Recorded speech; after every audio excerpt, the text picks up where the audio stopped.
Hello and welcome to another episode of the Beyond Enough podcast. I am so excited to have another incredible guest with me here who is going to introduce her lovely self in a moment.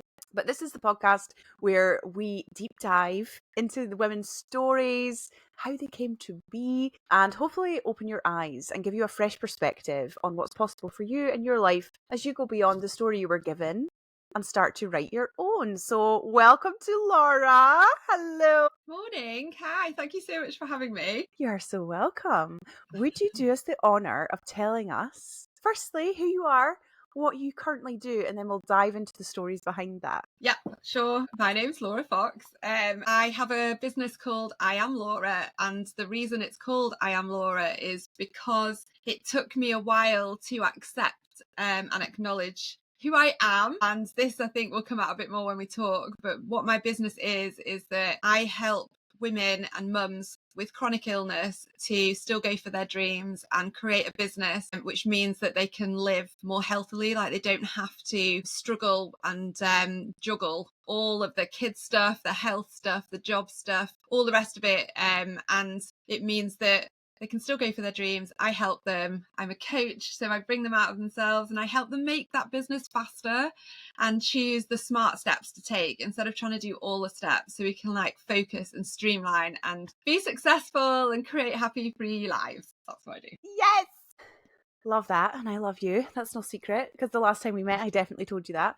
But from someone who personally has Hashimoto's, right? Like, I've got an autoimmune disease, and so many women that I've spoke to recently have got their own health struggles or are on a journey to discover what's going on. I feel like there's a lot of women at the moment who are struggling with various symptoms, and maybe they feel like they're not being listened to. But when we take even that out of the equation, it's hard enough to build a business, to have kids, possibly to juggle another part-time job, just to keep a home as a full-time job itself. We were just literally laughing about how we're both sitting next to piles of laundry.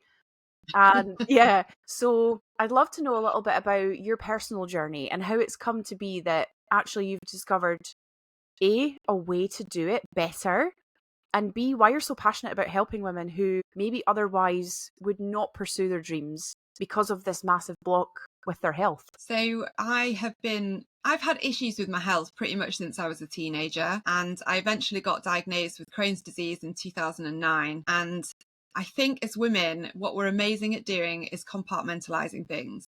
So for me, my health was over here in a box. And then I was a high school teacher for 17 years. So I was teaching maths, and I had a management role within the department. And I considered those two things completely separate. So my health's over here in a box, my work's over here in a box, and then my family and kids and stuff are in a box over here. So when I was doing one thing, I was concentrating on it. And when I had Crohn's, well, I still have Crohn's. When I first got diagnosed with Crohn's and living with Crohn's, I've been in hospital, I've been taken to hospital, I have blood tests all the time, medication, doctor's appointments, blah, blah, blah. I have all of those things, but I was still able to fit that around being at school and being a teacher. So I kind of was able to do this compartmentalizing thing. And I never really accepted that I was ill. I just kind of was like, I went to hospital. And it was just one of those, it's scary at the time and I felt awful. But, I don't know, I just managed to just stick it in a box. And that obviously was not healthy for me to do that, because I wasn't giving myself time to heal. And I think when you're in a job like a teacher or a nurse or anything like that sort of profession, you always think, I've got to get back, I need to work, I need to be there, I'm letting people down, blah, blah, blah. So you're never actually considering yourself. But then what happened for me is in 2019, I caught a virus. It was at the end of 2019. So I don't know if it's anything to do with COVID, but it was around the time when that was coming about. And this virus, unfortunately, has left me. I was ill for a long time, but it's left me with chronic bilateral facial pain, which means that on both sides of my face, I have pain coming down the trigeminal nerve around my cheekbones and the bottom of my jaw, so it all goes in my teeth. So it's horrible. And we had COVID. I was shielded because of my Crohn's medication. I was working from home. I managed to get a little bit of medication, which helped me. So I was managing, but I was at home as well, so it was not so bad. I had huge sensory overwhelm, so being at home was helpful. But when I went back to school, it was really difficult. I was really struggling to sort of stand up without propping myself up. being a teacher, I talk all day. Yeah. So that was hard because I was having to talk. And I used to get like stabbing pains through my head, stuff like that. And I just kind of stand there at my desk and be like, shaking my head like, and the kid's like, all right. I was like, yeah, just pain in my head. And then I'd just carry on. So just ignoring it all the time and ignoring it. And then things started to get difficult with work because I was obviously not very well and it was going on for a long time. And they weren't happy that they didn't know what was wrong with me. But there was no sort of compassion in the fact that I didn't know what the hell was wrong with me. I'm trying my best. I'm turning up every day. I'm dragging myself out of bed. I'm coming to school. I'm delivering every day. And eventually I just crashed. I wasn't getting the support I needed. And at the beginning of 2022, I went off sick because my mental health was just like all-time low. I didn't know what was wrong with me. I'd seen so many doctors. I paid to see a doctor in Plymouth because my local hospital didn't know what was wrong. And he just said, well, I haven't got an answer for you, but there is hope. And I was like, what does that mean? Because you turn up to these appointments and you think they know, and you sit in front of them like, what's wrong with me? Like, tell me what's wrong with me. And he didn't know. So he just gave me a list of 6 different medications that I could try. And he said, here you go, choose the one with the side effects that you can live with and give it a go. And I was like, what am I supposed to tell work? You know, how long does it take for each one to start working? And he was like, 2 months. So I was like, this is potentially a whole year. This is 12 months. And what am I supposed to tell work? He was like, tell them you've got chronic migraine. And I'm sitting there looking at him like, I haven't got chronic migraine. I know it's not a migraine. So anyway, then I'm stuck in this cycle of, well, what do? I try this medication. Mental health, right, really low. I'm sat at home hiding. I'm not talking to anybody. I live 6 hours away from family. So there's literally nobody to pop round and, you know, have a cup of tea or whatever. So I had to start advocating for myself. So I started reading and trying to find out what was wrong with me. I desperately wanted someone to pull me out of this hole. Like I felt like I was at the bottom of a hole, and I wanted someone to put their hand in and just pull me out. And nobody did. I was like, you know, when you're sort of willing, please somebody text me, tell me I've got to go out, somebody do this. And I'm like, nobody did it. So I thought I'm just gonna have to do this for myself, which is a really hard realization to come to. And then, so I started looking for support groups, and I found the Facial Pain Association, which is an American association, and they have a sister one in the UK called the Trigeminal Neuralgia Association. And they had a helpline, a support line, and it was a phone number. And I was desperately looking around for an email address. I was like, I don't want to ring, I want an email because I can hide. And if I ring someone, I'm literally just going to fall apart. So anyway, they didn't have an email address. They had a phone number, and I'm sat looking at it. And I must have sat on that phone number for 3 weeks, Amy. I sat on it for about 3 weeks because I wasn't brave enough to ring it. And then I rang it, and I was like, go to answer phone, it was ringing for ages, go to answer phone, and it didn't. This lady picked up, and she has absolutely no idea the impact she had on my life, but I did fall apart. I started crying within about 3.5 seconds, and she told me to Google my doctors. She gave me the name of another medication to take that other people with similar pain to me took and had success with, which was not on the list that the neurologist had gave me. So I spoke to my doctor, and he put me on this other medication, which I'm still on, actually. Because she said Google my doctors, I suddenly had all this power. I was like, oh my God, I didn't know I could find a doctor that was suitable. Oh my God. So I started looking around, and I asked my doctor, my GP, to refer me to this specialist in Liverpool, actually, as it was. It's a long story short, but I ended up not going there because my referral got refused, which was a bit of a nightmare. But then I found another man in London who sounded amazing, and he was actually on a couple of podcasts that I listened to, and I managed to get to go and see him. Again, I had to go privately, so I had to pay, but I went to London and I saw him, and he put me on this drug that I know people don't always want drugs as the answer, but you know, you need some help. And he put me on this drug which totally changed things for me. It's called lamotrigine. If anybody has facial pain that isn't to do with accident or injury or whatever, lamotrigine's amazing. And since then, when was this? I feel like this may have been May 2023. So it might have been later than that. This is quite a long time. It must have been, 2023, I think it was. So I started taking this medication, and my brain just started working again. Like I felt like I could think properly. I felt more positive. And going through this process, I managed to get another job. I was working, I was teaching digital marketing and website building, which I love, because I'd started a business in 2020. It's all getting confusing. I started a business in 2020. I wasn't very well, so I had to stop it, but I learned all of this stuff. And so I was able to put that into this new job I had, which was teaching entrepreneurs and small business owners and digital marketing and website building. And I loved it. I loved it. And during this time, I did a lot of work on myself, and I had to come to an acceptance of, you know, who I am. This is where I am. I need to take these drugs to be able to function properly. I need to remember to take everything. I'm always looking for holistic methods to help me. Always other things on the side. But this is how this business came about, was the fact that I moved through this process of like grief about my life, how it used to be, how difficult it was, how people didn't understand, how chronic illness is something that people don't, especially invisible illness. You know, I am a happy, smiley person, and I will always try and make you feel comfortable and all the rest of it, everybody else. And you just don't know, do you? You just don't know what's going on for people. So going through this process of acceptance and of forgiveness, really, like, you have to forgive yourself when you're tired. You don't have to push through. You know, you're not very well, and realizing and accepting you're not very well. Like, I mean, like really accepting it, like, you know, feeling comfortable with the fact that you need rest. Sometimes you just need to rest. And that's why I called it I Am Laura, because I was like, well, this is me. You know, however much I want to pretend that my life is, I can't remember what normal is, to be honest, but my life is like everybody else's and I can do what I want whenever I want. I need to take more care than that, and forgive myself for having to do that and not give myself a hard time. Wow.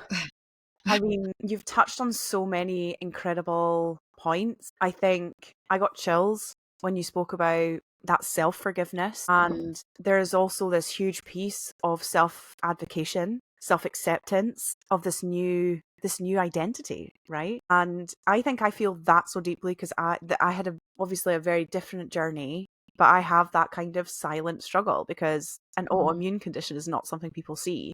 And it's tied to, oh, you're a bit tired, you're tired. Or the kids sometimes will say, oh, Mum, you're always tired. And that triggers me so much because I'm like, I'm not just tired. Like, I'm not doing all the things to try and make it better. The same as you. Like, you do all the holistic things. You try and make sure to eat well, to move your body, to do all these things. And when you're left with no answers, you start to doubt, well, actually, maybe, am I lazy? Am I just, is this all in my head? Am I losing my mind? And the toll, again, another excellent point that you brought up, your mental health starts to just decline because you're faced with this issue that not only are you trying to solve yourself, but you've kind of been told your whole life that it's okay if you're not feeling well, you go to a doctor and they solve your problems. Yeah. They're the experts. And so when the experts can't help you, what do? It's really exhausting in itself. It is exhausting. Yeah. And the whole journey from moving from a very structured position into entrepreneurship, which is another huge, I mean, we could unpack all of these topics. I feel like there's so many directions we could go, but thank you firstly for sharing so openly and vulnerably. And I think it's amazing that that one moment, that one phone call changed so much for you. And I'd love, because I think I speak an awful lot about women using their voice, right? And how interesting to me that you were in that. I spoke about this in the last podcast episode, that knowing doing that, like knowing you have to do something but not doing it, and having that fear of like using your voice on the phone and much rather having an email address to hide behind. And like you say, it's almost like if I make this phone call, I'm kind of like admitting there's a problem where I've tried to suppress so much of that and just pretend like everything's fine. So I'd love to know from your perspective what it took to find the courage to do that, and the result of that phone call, of course, being the right medication, the right support, and how you got from not being able to pick up the phone to picking up the phone. Was it just, oh gosh, I'm at my wit's end now?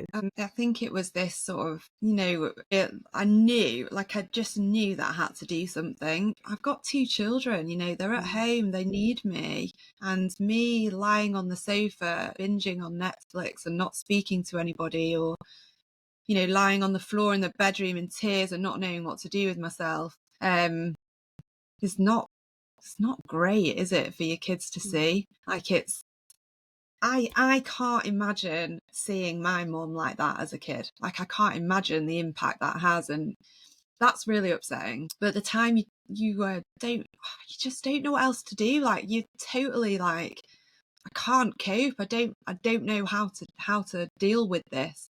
And I think after researching and looking on the internet and stuff and finding that charity here in the UK and seeing the phone number, I think, and to start with, I was a bit like, obviously I was afraid of it, but when there's nothing else, like, that was the only thing. I was like, I had it, you have it there, like, it's there. I've saved it on a tab on my phone. It's right. All I need to do is press the button. Like, all I need to do is press the button. Yeah. But I just, it niggles at you, doesn't it? And it niggled at me for about 3 weeks. And then I think it's a bit of, don't think about it, just do it. Because we are so good at talking ourselves out of stuff, aren't we? And it's, it's so easy to do. And I think that day I was just, I think I might have been, no, I can't remember where I was sat, but I think I might have been in here. And I just burst into tears. I can't even remember what I said. I was just telling her what happened. And the thing is, she was so matter of fact. Like, she wasn't even that sort of, comforting. Like, there wasn't, I think it was just like, oh, I deal with this all the time. She's ill as well. She volunteers for the charity to do this. And she just told me straight out some steps to take. And, at the time, it didn't feel as though it was as impactful as I realised it actually was. It gave me more courage, and I actually started attending some support groups which are run by the Facial Pain Association. They're all online, and because that's in America, so I was going to Zoom calls with other people who had facial pain. Oh my God, that is awful. It was mainly women, these poor women, just trying to have, do life and trying to deal with all this stuff. But it was a relief. It's a relief to to have people who understand that, who you don't have to explain it to, because I don't know anybody in my life, like, not online, who has anything like this. And I actually don't think I've got any friends down here who have chronic illness, that it's just like, nobody really gets it. So to be in a group of people who do, and that's what I've created, if I'm honest, that's what I've created. I've pulled these people around me who are doing business or want to do business and have a lot of business stuff, and all business stuff doesn't talk about chronic illness. It doesn't talk about your health when you're planning how to build a business. It doesn't talk about protecting it. And also you feel like you can't mention it, right? If you're ill, you don't go and network with people and go like, oh, I'm ill, do you? Or go to a job interview and say, oh, I'm ill, because you don't want people to judge you or to discriminate against you or to look at you like, oh my God, she's ill. And that's what's so beautiful about this space. Like, I've got this Facebook group that have got these women together who we can talk about business, but we can also have the freedom to say, this is what's wrong. And that's amazing when I speak to women, and connect with women, because they know that I'm all about chronic illness. And so they talk really openly with me about it. Like, it's one of the first points that they talk about. And it's so empowering to be able to talk freely about what your life really is. It's not having to hide. It's just, this is me. This is me was taken by The Greatest Showman, by the way. So I've gone for I Am Laura. How rude. How rude. I love that. I literally just watched. No. Yeah, I literally just watched The Greatest Showman for the first time like a week ago or 2 weeks ago. Hooray! Yeah, I had never actually sat down to watch it. So I'm so glad that I did, because now I get that reference and I love that song. Yeah, it's great. But, obviously I'm all about visibility, right? Like, this is my thing. And I love that you've created a safe place for women to come and actually use their voice. I feel like once we start to do that, and we start, another key point, community. Like, once you start to find your people, you start to create that sense of safety. You start to expose yourself to being able to use your voice and say what's actually real and on your mind and in your heart without that fear of judgment. And it gives you that courage, as you say, to then go forward and actually say, yeah, I am struggling with XYZ. And this is what I in other spaces and places. And I think you're so right. I think I do my best to talk about my hashies, as I call it, as much as I can, Yeah. because I never want people to think like, oh, Amy's doing it all. Amy's not doing it all. Amy's very kind to herself these days, but I still struggle. I was Mm. obviously pick up a lot of like any cold, cough, flu, Yeah, yeah. bugs, any like I pick it all up because my immune system's compromised, right? Mm. And I was really unwell for the past 2 weeks. And did I stop for a minute? No. No. Amy. I know. I took moments when I could in between, but I had commitments. I had commitments that I could not put off. I had, things that, like the children, like your kids, right? You were talking about the kids earlier. Like, there's certain things that you can't not do when you've got children, and I'm on my own. There's nobody else here. Like, so certain stuff just cannot be stopped. And Mm. although you can internally be kinder to yourself and not do, shave some things off and take some of those commitments away if you can, there's still always going to be things to do that cannot be postponed. And I think that's where I find a lot of difficulty is there are just some things that cannot be not done. And I can, be a bit lazier with the dinner, and my older daughter's great. She can help with some Don't stuff. you dare say lazy. I Don't know, not say lazy. lazy. I like a beige dinner, like the one that's just in the air fryer. Yeah. And you can do things like that, See, right? Yeah. You can make this it is the easier. forgiveness piece, Yeah, Amy. you're right. You're so That's right. not you being lazy. It's you coping with what you're doing. So you're so right though. Yeah, but like you say, there's such a stigma attached with not being able to do it all. Yeah. Whether you've got an illness or not, there is a stigma there. And I think it's so deep rooted that even as someone who works and is very, very protective of my mindset and my energy, Mm. things creep in and you have to constantly remind yourself, like, Yeah. no, it's fine. It's fine that they're eating beige dinner with frozen peas. They're going to be fine, Yeah. you know? So I love that. I love that. And from your perspective, and certainly in terms of like how you help your clients, what do you think are the kind of main bullet points that you would say to any woman who is struggling with that help, with that balance with health and business, that might really be able to help her with this piece that we're talking about, right? Like how to prioritize and how to be kind to yourself in the process while business, life, motherhood looks a little bit different with illness or whatever maybe barrier or block that they have at the moment. So what I do when people start working with me is a lot of work is about boundaries, values, mindset.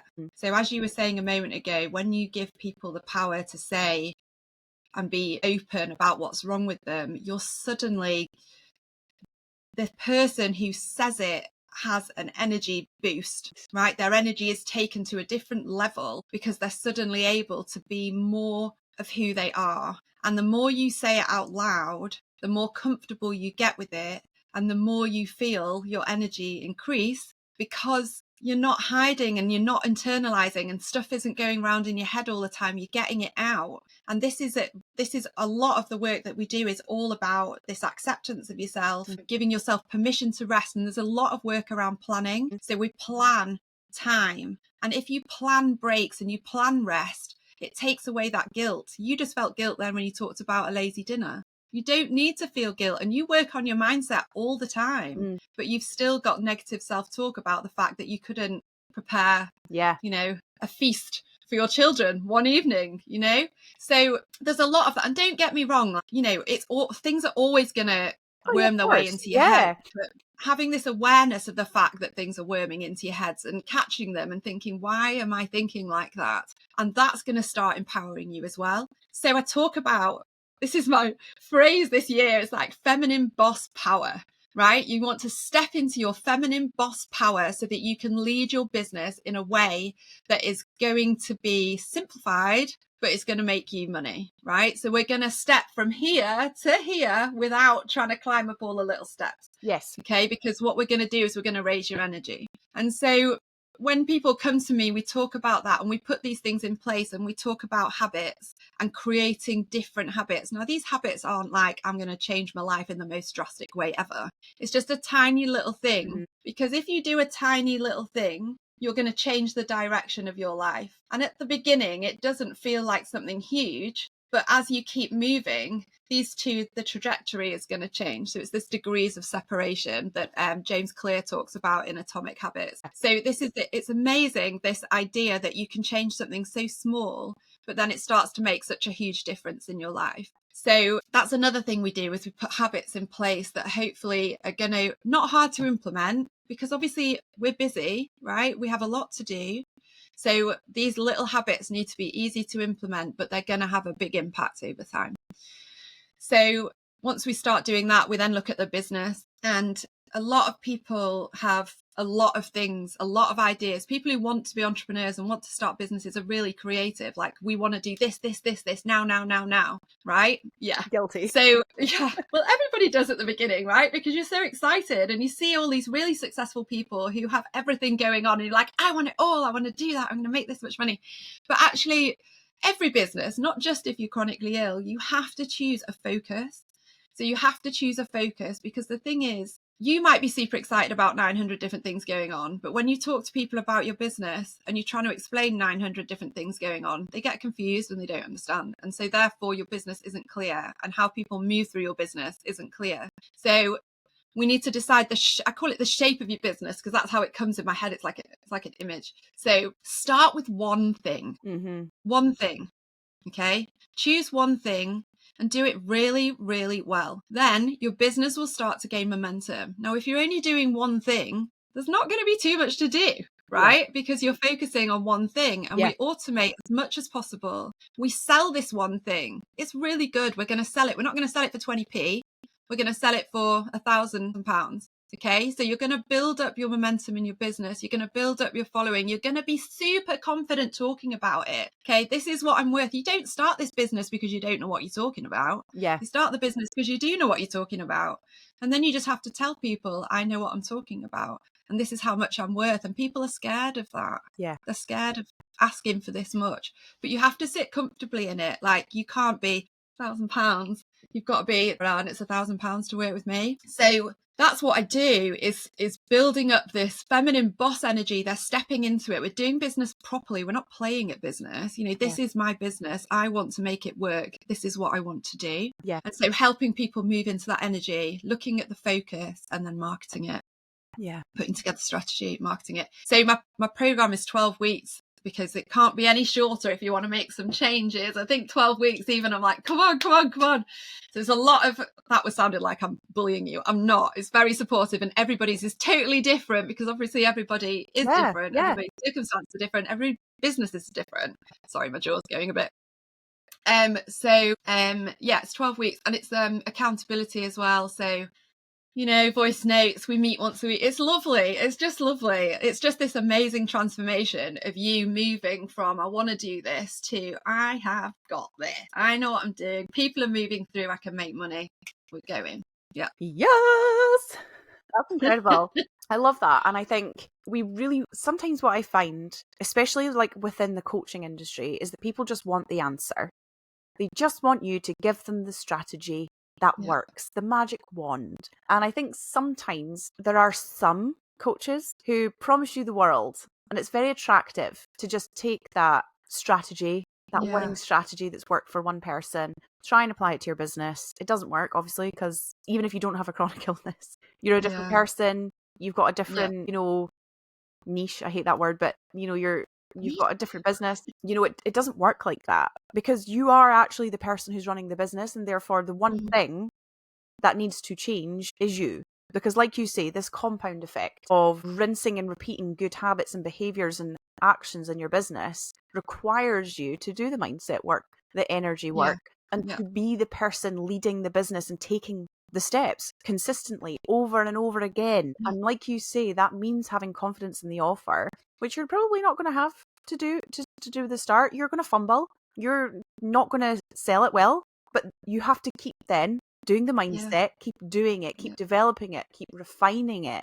keep using your voice despite the fact there is no external validation, because believe me, you will not get that right at the beginning. And that's where the energy comes in, right? Like that's where the mindset comes in, being able to consistently say what needs said, refine it, make it bigger, make it bolder in your own way. And that is really the key. And so you can't put someone else's strategy into who you are as a person and just expect that to work, No, because it's no. we're all so different. And Yeah, certainly I'm sure you see a lot of women who chronic illness has such a wide variety. It's not yeah, always going to be the same issue, so there needs to be that bespoke approach. yeah. That's the difference between like a group coaching program and a one-to-one coaching program. Obviously there's well, not always actually, mine's 2,500 at the minute, but it is going to go up later this year. But you do get that bespoke work, and you know that. So I am there, that one person is there to flex and help you flex and be agile, because as you say, you've got to keep changing what you're doing. But if you can be confident in your product to start with, and I think the thing that brings your energy up and makes you feel confident in talk is talking about it. The more you talk about it and the more you say it Yes, out loud and the more you tell people about it, the more confident you get and the more you feel like, this is mine. It's amazing. I know it is. And it's all in the delivery. The product you could create, whether it's a course, whether it's, I don't know, whether you've actually created a physical product, whatever it is, it's probably amazing. It's probably amazing at the beginning, right? But you're not good at talking about it. And you're yes, not good at marketing it, and you're not good at selling it. And that's the mindset piece. And yes, and it's continuous. It is continuous. It isn't 100%. like, got this now, I know what I'm doing. It's continuous because stuff changes, stuff alters. But if you just have to keep working on yourself all the time, and speak to people like you and me, you know, surround yourself with women who lift you up. Women are amazing. They really are. Listen, I'm with you. Women are amazing. Do you know, even like I launched this podcast and I was like, right, this is going to be great. Like, this is going to be great. And I'm going to just have conversations with women and it's going to be fab. And I had no idea the impact this would have on me personally. Like, just being able Yeah, to welcome even more of a volume, because I've got a great community of women around me. The yeah. volume of women that I've brought into my network and community through this podcast, and we're only like 2 months in, has been insane. Honestly, Congratulations. it's just been insane. And the value of having the right conversations, like, again, back to that compound effect you were speaking about. What are you listening to every day? Are you listening to Yeah, people around you that are telling you that stuff's hard, that are telling you that it's, having a chronic illness is going to drag you down and make your life terrible and that nothing will ever change? Or are you and you listening to, can't do it. yeah, and that you can't do it? Or are you going to surround yourself with women who are like, make yourself a beige dinner for the kids, right? Sit down, put your feet up, and let's think about what we can do with 10 minutes, that's Yeah. going to push your business forward. Are you surrounding yourself with women who are like, you can do this if you want it, Mm, let's go? Like, yeah, what are you listening to around you? Because the people you surround yourself with are drip feeding into your subconscious mind. The messages all the time, like who you're scrolling on Instagram, the media that you're consuming, that all has an impact, including the yeah. conversations that you're having, right? Yeah, yeah, it all does. Absolutely. And I think about 85% of our thoughts are negative. So it's trying to keep, it's the awareness. If you're aware that you can actually choose what thoughts you're going to listen to, it's huge. Like there's oh my God, I actually have control over my mind. Yes, you do. Because you can choose how you want your day to be. I mean, sometimes, we're not in control of that because we're like reactionary to stuff. But if you took a breath and sat back a minute, you can go, do you know what? I'm going to choose that I don't want to feel like this today. Like, I don't want to feel like I'm sitting in emotions of anger and upset. I want to feel calm and I want to feel peaceful. And you can choose that. And it takes practice. It does take Mm-hmm. practice. And it may be that you need to, I do this free writing thing. Like if I've got a load of stuff in my head that's really like cluttering it and it's really like holding me tight and I feel tense, and I want to get rid of it. I want to get back to this feelings of calm and sitting in this, peaceful, feel like a hippie, but peace, love, calm. I want to sit in those feelings. Yeah, but it's true. So I'll free write, which is basically where you get pieces of paper and you commit to writing 3 sides of A4 front and back, and you just write and get it all out. It doesn't make any sense. Just write it. Whatever thought comes into your head, write it. And then at the end, just throw it away. I've had people do this and then they read it. And I'm like, don't read it back. You don't want to put all the thoughts back in. You just got all the thoughts out. And it's this amazing clearing. Like suddenly you have clarity and you're like, oh, I know what to do now. Mm-hmm. It's amazing. So if you're ever in that situation where it's like, like it's too much of lots of negativity, just write it, get it out of your system. And a moment ago you said about, what can I do in these 10 minutes?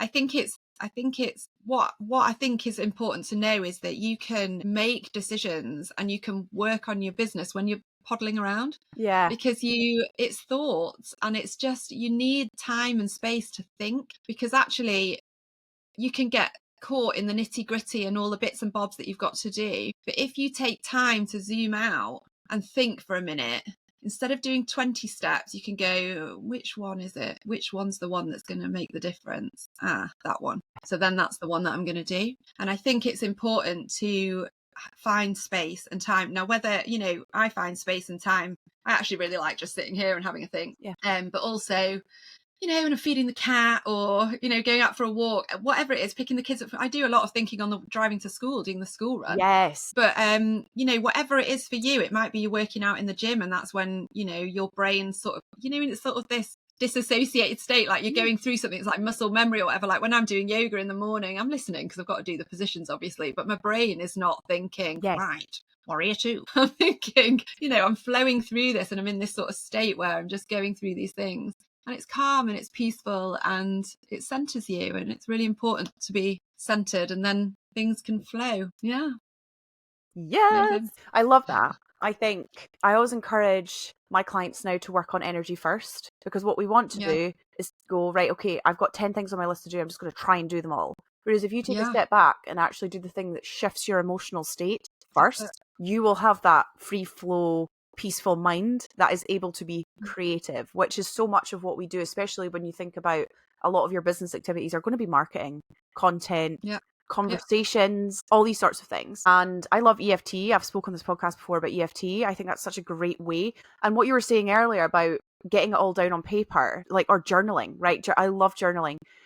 Or like you were saying about women being able to speak up and out about their truth. And I think this is so underrated, and so many people don't realize the impact on them of keeping things hidden, not just from themselves, but from like just getting it either out by speaking it. It doesn't have to be to anyone else, but it could be, this is why women love being with other women and having a coffee. Yeah. It's just getting things out of your head, writing it down, speaking it out, using your voice to express how you actually feel, and letting yourself do that emotional discharge piece of getting rid of the anger, the frustration, the resentment, the whatever it is, instead of pushing it down and suppressing it and pretending it's not there. Sometimes it just wants acknowledged. And if you acknowledge it by writing or speaking or however, suddenly that emotion doesn't now control you.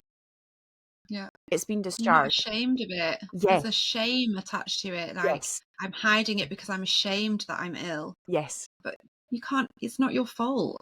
It's not your fault. And nobody understands it until it happens to them. If it happens to them, nobody gets it. And people, well, I always felt to start with, like, people don't want to hear, like, nobody wants to hear me going on about it. But I don't go on about it, but I am open about it. And I think it's difficult with family, because as like members of my family, just, it's kind of a, Laura's ill, oh she's ill, oh she's ill, and then it's just like ignored. But actually, since I've been doing this business, and I didn't mention, but one of the things that really helped me was I did like a cathartic podcast through 2024, which was just me. It wasn't interviews, but that was unbelievable for me to get to where I am now. Like, just to move through that process, and exactly what you said, speak my truth and stand in who I am. And that's how I came up with this, like, I am Laura. It came out of this podcast, right? Yeah. Speaking it is incredibly powerful. Yeah. And we hide from it. Like me making that phone call, I don't want to say it out loud. We hide from it. And as soon as you start speaking it, as I said, it lifts your energy, it increases your power. Now members of my family are like, they're looking at me different. It's weird. It's weird. I mean, some of them, my extended family, not so much. They don't really understand what I'm doing at all. But my immediate family, it's changed everything for me in my, how I feel perceived by them. Love that. As a visibility coach, that's what I want to hear. Is like, using my voice changed my life. And do you know what it does? And I see it in you, and I see it in so many other women, and I see it in myself. Using your voice is a reclamation of power. It really is. From so much, not even without chronic illness, as a woman, to be able to just speak your truth, to say how you feel. Women literally, even in relationships, don't say to their partner, you're making me, like you're not supporting me, or this action's done this, or whatever. Like, we let boundaries slide instead of saying you've broke a boundary that I set very clearly. We let it slide, and all of that suppresses your worth, how you feel about yourself. So it's time to use your voice. I think that's the overarching theme of this episode, is it's time to use your voice and to speak your truth, whatever that is, and to not hold so tightly onto that shame that I feel like is put on women so much, not just for chronic illness, but for so many other things too, about who you should be and why. And like you say, that perception piece, I think when you start to take control over how you're using your voice, you start to then have much more control on how you are perceived, and start to care about the people who perceive you in the right way, and start to let go of the people who don't. Because at the end of the day, if they don't get who you are genuinely, maybe they're just not for you. But you're missing out on all these people who are for you by suppressing all of these incredible things that you are. So once you do that, you start to be able to really, I think, really see change in your life. Like you say, even that feeling of like how I am perceived, because you feel strong in your own essence. Yeah, that's right. Yeah. Yeah. And I think absolutely the point of you start to realise who is not the right fit, and it can be upsetting, like, because you want them to be, but I think the thing is that it's not to do with you, it's to do with them. And when you were talking then, you just made me think of Mel Robbins' new book, Let Them. She's Yes. called it Let Them, and I just think it's exactly that. Like, if they want to be like that, let them. If they're going to listen to you and not pay any attention, let them. Like, it's like that sort of thing. Like, it's not on you, it's on them. So yeah, that's empowering in itself as well, isn't it? Yeah. Again, I think as women, we feel so responsible for everyone else. But I haven't actually listened to Mel Robbins' new book, but my sister was we were discussing it, and she said the other side of let them is let you. Like, let yourself make mistakes. Let yourself say stuff that other people might not like. You're not responsible for every other human being, but I think a lot of women feel like they are always responsible for everyone else, and you're not. Yeah. No. It's weird, isn't it? We're just maternal and caring and feminine. Feminine Which is not, like, it's not a bad thing to care about other people, but choose who you're caring about and who you're giving your energy to. Yeah. Love it. I know. Yeah, me too. I think, the thing I was going to say, I was listening to Les Brown this morning. I'm quoting all these people today. It makes me sound like I'm really professional. I just listen to these people. But he was saying, trust yourself. Trust yourself. And I think that's huge as well. Do you trust yourself? You want to make this business. You want to make it work. You can. Trust yourself. Take some steps. Go for it. I love it. Trust yourself. Use your voice. You've got this. And even if you do have a chronic illness, there are ways, there are things you can do, there's things you can streamline. And if you need help with any of that, I will link all of Laura's details down below. Go and connect with her anyway. She's incredible. Go and say hello on Instagram. Use your voice. Don't be afraid. Send her a voice note. I'm sure she'll love that. I would love that. Yes. Be brave. Trust yourself. And thank you so much, Laura, for coming and sharing so openly. Honestly, thank you so much for being so open and vulnerable. And it also makes me feel a bit emotional. Like I said, this podcast has just been so insane. Like, the way that women have come here and just been so open with the things that they have really genuinely struggled with, that is like literally pulled them apart, and the story of how they've put themselves back together and how they still are doing it, and how there may be this perception of the perfect life and the perfect Instagram feed, but it's not like that. That's not reality. And instead, inspire to connect yourself with voices that are going to hold you through the hard times, because that's actually what's going to make the difference, I think. Yeah, it is. Yeah. So thank you so much for having me. No, thank you. Thank you for being here. And for everyone listening, thank you. Let me know what you think of today's episode. Don't forget to follow along. I try and remember to say all these things, but genuinely it does help the podcast. And I will see you all in the next one.